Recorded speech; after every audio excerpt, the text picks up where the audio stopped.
The Chicago Bears rookie Kyle Monangai has a chance to get significant playing time in year one. We'll talk a little bit about that. Plus, we're going to talk about a few Chicago Bears that have the chance of not being on the roster by the end of training camp. We'll talk a little bit about that and more on today's Chicago Bears Central. You are now tuned in to Chicago Bears Central, your number one place for all Chicago Bears news and content.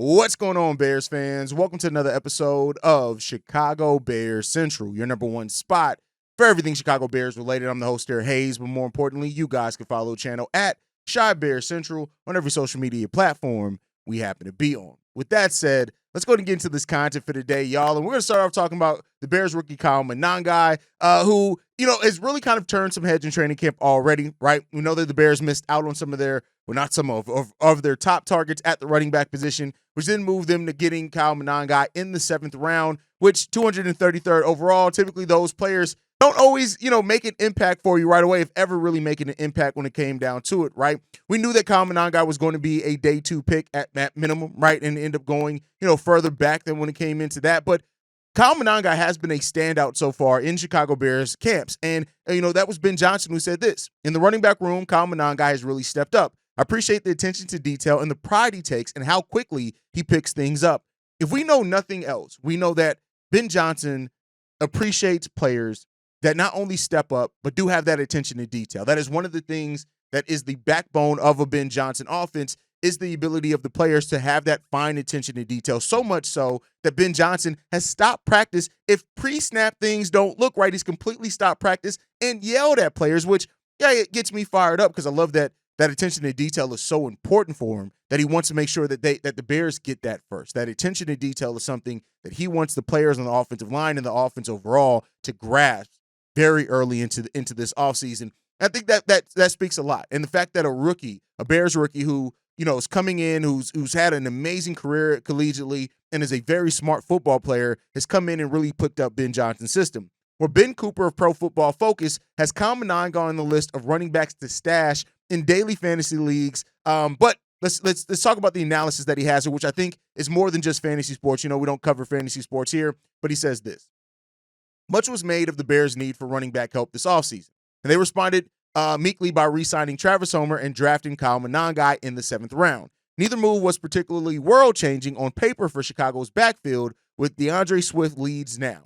But don't let Manangai's draft slot fool you into dynasty passivity. Manangai has similar potential to Kansas City Chiefs running back one Isaiah Pacheco, also a 7th round pick out of Rutgers, to take over his team's backfield in short order. Top is coming off a running back 19 season in which he is only the NFL running back to see more than 230 carries and not top 1,000 rushing yards. He averaged more than 5 yards per carry in only 4 outings and went the final 7 games of the 2024 season without a 15-point fantasy performance.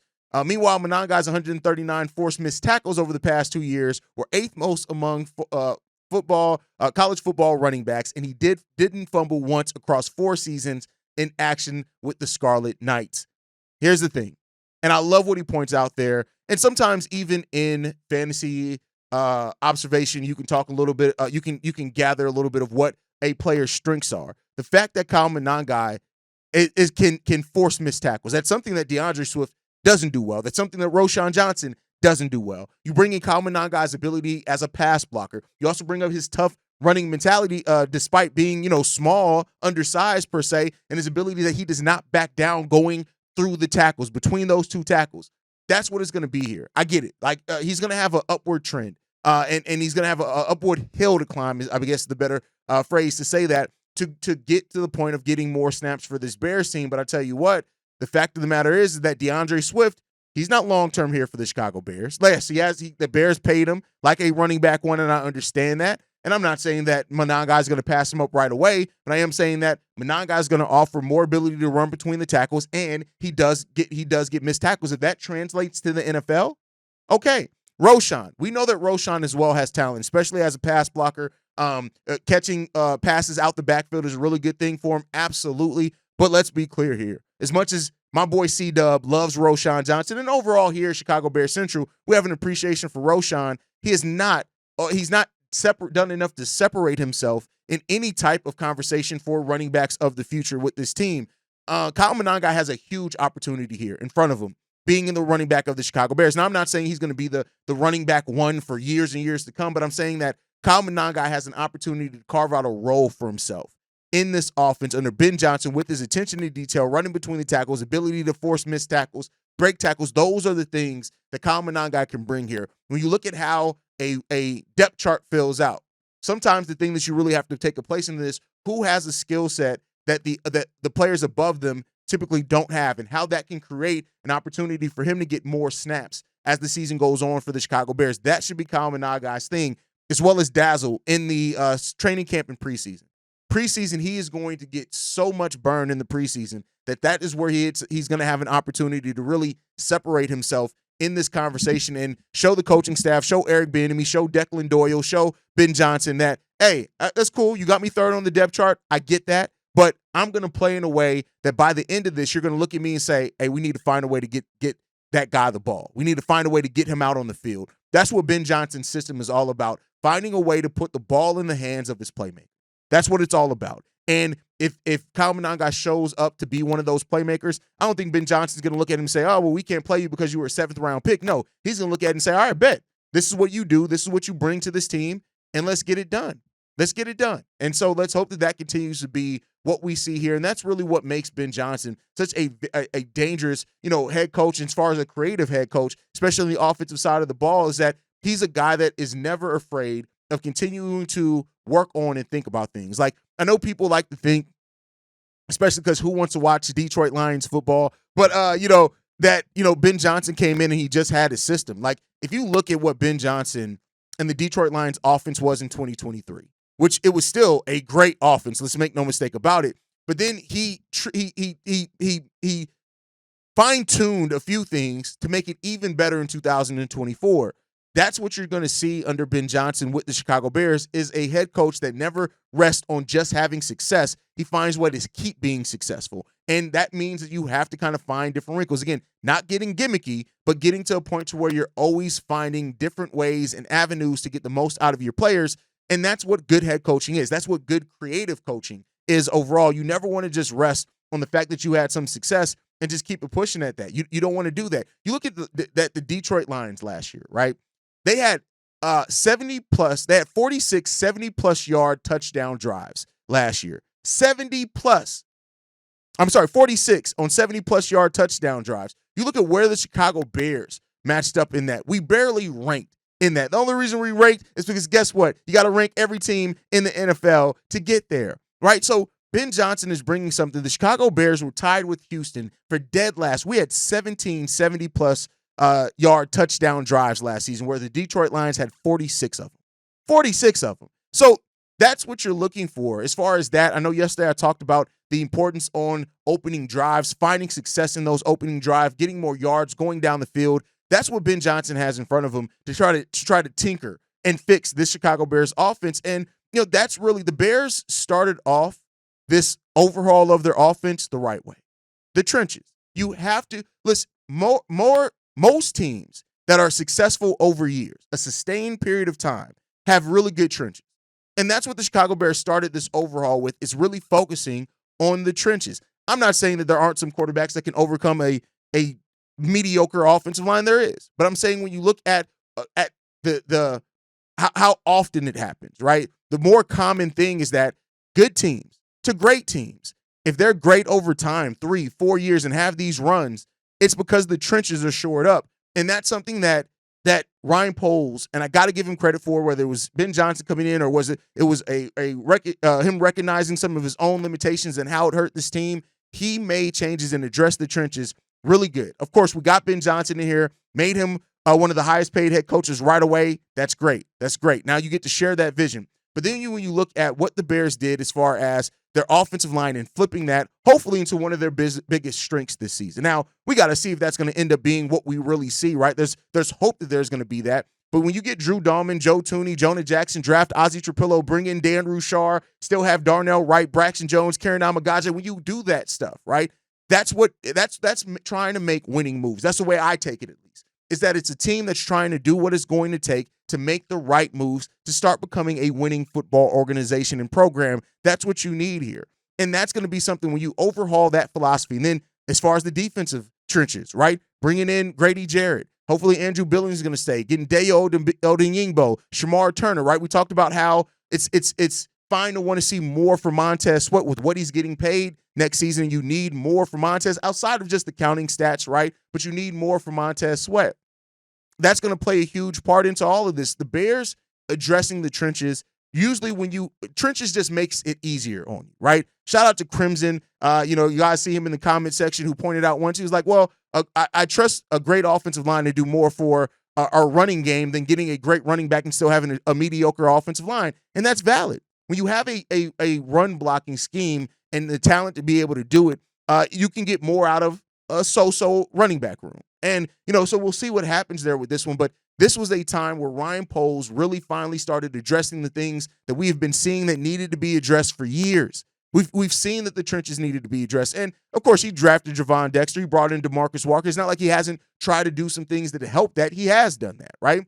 But they didn't work out in the way. And we got to still see if it's going to work out the way that we hope, because health is something that you definitely got to prioritize and hope that you're going to stay healthy in this. But the Bears, they went in and they were very aggressive about what they needed to do. So, we'll see. We'll see. The Bears have actually this offseason, through what they've done, they've been able to do. They've operated like a big market franchise for once. And that's not something we've always been able to say with this Bears team. They spent, huge money on their coach, reportedly $13 million a year on their head coach, which is good, right? You went in and you spent money on your offensive line, and then you signed those guys to contract extension. Jonah Jackson got a contract extension. Joe Tooney, contract extension. Drew Dahlman, new contract, right? So you then shore these guys up. The Bears, listen, it's great to feel like you've won off season. That's fine. That's great. It hasn't meant a lot for the Chicago Bears, and that's why, as much as I'm talking about, I love what they've done here, but you got to make sure that this turns into something where you're not just talking about what you did in the offseason. We're talking about the results of that during the regular season. We have to get to that point. But I got to keep giving them credit for what they've done and what they continue to do on paper so far. And then once the football games start, let's hope that we're actually talking about winning some football games for once. And we talk about how good the Bears offseason actually helped them into the season. But with that said, right, let's talk about Bears that are in danger of getting cut. There are two Bears that have been named as Bears that there is a chance of them getting cut at the end of training camp. I lose my train of thought there. I apologize. And so one of those guys that was called out, and this is an article over from the writer is Enzo over at Clutch Points. He wrote this article, and he talked about a veteran tight end. And, specifically the Bears, when you look at what the Bears brought in with Durham Smythe, they brought him in as a veteran tight end option. And when they brought him in, it definitely looked like, okay, they're going to get him. That means Cole Kmet. But then they turned around and drafted Colston Loveland. Now, I do think that the Bears, you want depth at tight end. You don't want to cut somebody and you end up needing the depth, right? Colston Loveland already has an injury and things like that. But we shall see what happens with Durham Smythe. I think that, we've also gotten other players to step up potentially in that in that tight end group so far in training camp. But Durham Smythe, it's not like his contract is crazy. He has a minimal dead cap that could save the Bears $1 million by cutting him. But I don't think that Durham Smythe is going to be at risk of getting cut as somebody they just signed unless they feel like they have to make a move in this offseason to acquire a veteran at some specific position by the end of training camp. So I think that the experience that Durham Smythe has as a blocker is going to be really good and add value there because you want those players that can help stretch the field, things like that. And Smythe is a player that, he has some two-way potential, but definitely not as much as you look at Cole Kmet and Colston Loveland. So I think that's the thing that you got to look at there. I was kind of caught off guard that he was listed as one of the cut candidates here because it's somebody that we just signed, but that could be a reason why he ends up being cut, and especially because he doesn't carry that much dead cap with him and he didn't sign a hugely long deal. I think that kind of makes some sense there. So Durham Smythe, one of the players that could be on the chopping block here by the end of training camp, depending on what happens. Next up is Travis Homer. I think that Travis Homer here, he re-signed with the Chicago Bears in free agency because they're used to him, right? There's a player that's familiar here. He's been in this team for a while. He's been in and out, things like that. And he's somebody who is going to primarily contribute on special teams. But then when you look at what the Bears did in other places, right? The fact that they have Duvernay, right? Who's clearly turning heads with what he can do in special teams. I think you also have some other players that can step up and you can be used in special teams as well. Now, with the Bears running back room not being the deepest, right? Not being the most talented on paper and things like that, it could lead Travis Homer to end up staying on this roster. But I think a guy that we talked a lot about, in the offseason last year that we haven't heard a lot about is Ian Willer. What is Ian Willer? Deion Hankins, right? Those two players, I think, are key to what happens with Travis Homer this offseason. If either one of those guys look like they're ready to step up and either contribute on special teams in Travis Homer's place, or they have a higher ceiling on what they can be in the Bears offense, if they see any type of future with those guys, I do think that Travis Homer, it makes sense for him to be one of the names that could be on the chopping block when it's all said and done. Again, not necessarily saying that it will be for sure, but I think that's where Eric Bieniemy comes in and his evaluation of this Bears running back room. Travis Homer is a veteran. And the thing is, and I don't mean this to sound cold, but you can always get veterans in. That's just is what it is. Veterans can come in. But I think when you look at the dimension of running backs that you're trying to have here as a running back room, Kyle Monangai brings more than that. Ian Willer, if he continues to turn heads in training camp this year like he kind of did last year, that is somebody as well who can take that spot for Travis Homer. Then you flip at it and look at special teams. We already talked about Devin Duvernay. Hell, Ian Willer and Kyle Manangi could also be used as special teams pieces as well, as we know that Ben Johnson is going to try to find a way to get the hands in the ball in the hands of his playmakers. That was a slip there. So I think that makes some sense. Two veterans in Durham Smythe, Travis Homer, these guys are veterans, and they're still more likely than not to probably make the roster. I want to be clear there.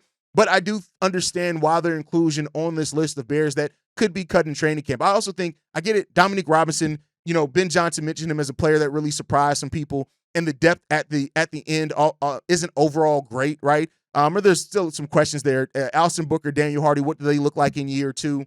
And maybe we'll see something happen there. But I think Dominique Robinson is also a candidate, especially when you look at this next rumor we're going to get into. This one comes from Bears Goggles On, which talks about the Bears potentially making a training camp acquisition here that could end up helping the team from a depth perception in the season. So a lot's been made over the Bears at the end, right? I just talked about, you're betting very heavily on Austin Booker and Daniel Hardy to really make a step up this season. But outside of that, you're looking at Dayo Odeyingbo, you're looking at Montez Sweat.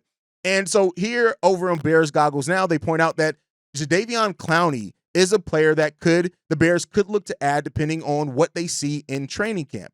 And see what happens there. They said this: Clowney has never been a player who was going to pile up 10 sacks every year despite his physical gifts. His value comes from his ability to play the run and generate pressures without getting to the quarterback, and those traits have been so valuable that they've helped carve out 3 Pro Bowls in his long career.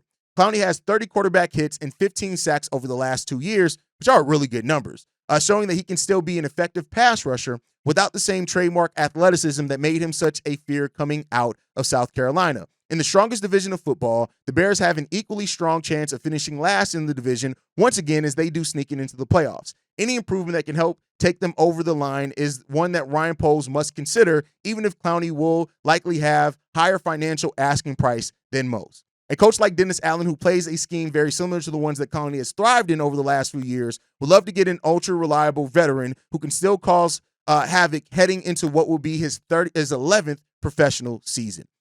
Jadeveon Clowney is an interesting case point here for the Bears, right? Because I think it will show their confidence in what they added and what they have here around Montez Sweat. Dayo Odeyingbo is a veteran, but he's a young veteran who hasn't played a whole lot of snaps over the course of his NFL career, but he's played a lot, right? And so that's there. Of course, Austin Booker, we talked about on Sunday, being named as one of the Bears players that could break out in 2025, and we would love to see that because that would provide so much depth and clarity there for the future of that edge rotation for the Chicago Bears. Daniel Hardy's another guy that really stepped up some for the Bears last year and kind of surprised some people as being a player that we didn't necessarily have on our board to make a big impact on the Bears, but he found a way to do so. So all those things make sense. I think it all makes sense there when you all look at it shaking out. But if the Bears feel like they need to add a veteran for kind of a more sure thing, as far as that depth perception, that depth quality there, great. I mean, I'm not going to be mad at it. It comes down to what the money is. I don't see him getting longer than a 1-year deal. That's where you could lead to players like Dominique Robinson being cut to add in a veteran that can provide kind of more sure depth there for the Chicago Bears. But I get the feeling, and the feeling out of mini camps and OTA so far has been that there's a lot of confidence in what the Bears have here with their pass rush. So there's a lot of confidence what they have here on their defensive line. Now, again, it's easy to feel that way when the pads aren't on and things like that, and that may see a drastic change once full contact training camp happens. And if it does, great. But I think that it is good to note that the Bears still have some options out there that can add some depth to the team if they feel like they need it after getting through training camp. But you guys can let me know how you feel on that one down below. Make sure you guys are following us at Shy Bears Central. You can send us any feedback, questions, comments, concerns. ChicagoBearsCentral@gmail.com. Lastly, if you want to leave a text message and our voicemail for the mailbag, the number to do so, 773-242-9336. We are the number one spot for everything Chicago Bears related. That's thanks to you, lovely and beautiful people. And like we like to end every episode on, Chi-Town up, but Bear down. Love you guys. Peace, y'all. This has been a presentation of the Break Media.